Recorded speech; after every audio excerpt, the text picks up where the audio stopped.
What's up guys? Have you ever thought if the government has the rights to print more money, why doesn't it?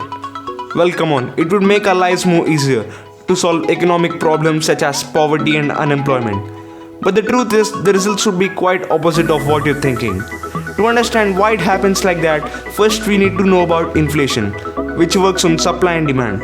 For example, there are two situations.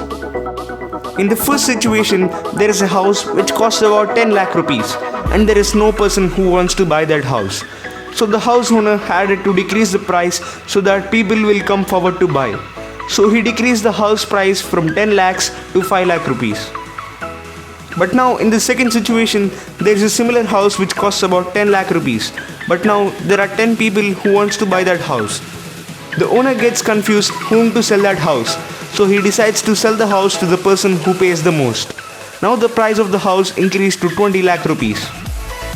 If you observe closely, you can tell that when the supply is more, the demand is less. And when the supply is less, the demand is more. And this is how the pricing of every object is decided. From stocks to fruits and vegetables. Everything. Now let's see what happens if the government decides to print more money. If I had 100 rupees and if a pencil would cost about 10 rupees, then I can buy 10 pencils. Now the government decided to print twice as money which is in the circulation and distribute it among everyone. Then I would be having 200 rupees. Now as everybody is having more money, more people will come forward to buy things, say a pencil. But as the stock is limited and to meet the sudden increase in demand, the company will increase its prices. So now the price of each pencil would become 20 rupees. Before the government decided to print more money, I was having 100 rupees and the cost of each pencil is 10, then I can buy 10 of them. But after the government decided to print more money, I'm having 200 rupees and the cost of each pencil is 20 rupees and even now I can buy only 10 of them. So to quickly summarize, if the government prints more money and distributes it to everyone equally, then nothing will change.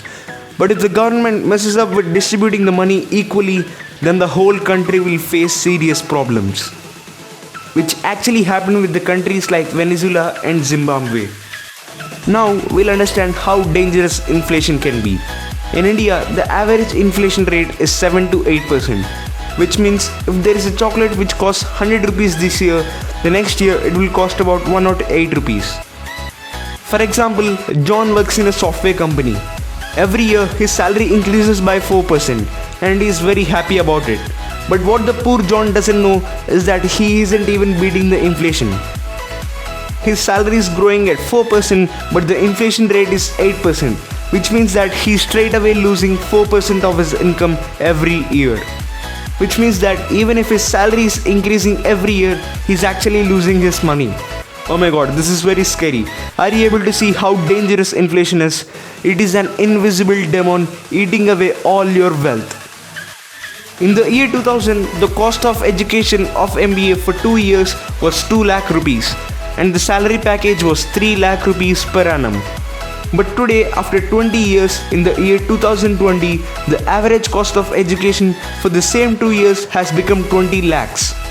But the salary package after 20 years is 9 lakh rupees. Whereas the cost of earning has increased from 3 lakhs to 9 lakhs, which is 3 times. The cost of education has increased 10 times, but the return on investment increased only 3 times.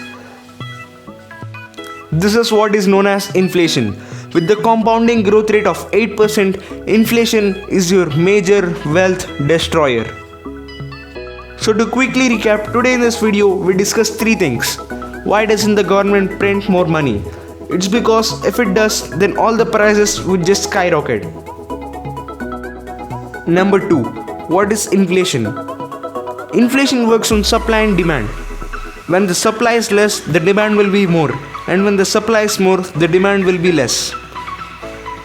Number 3. How dangerous inflation can be. So that's it guys, I hope you learned something valuable today. It takes a lot of effort to make a video something like this. So leave a like as it motivates me to make more videos like this. And don't forget to subscribe to this channel and turn on the notification bell beside it so that you will be the first person to view whenever I upload a new video. Thank you.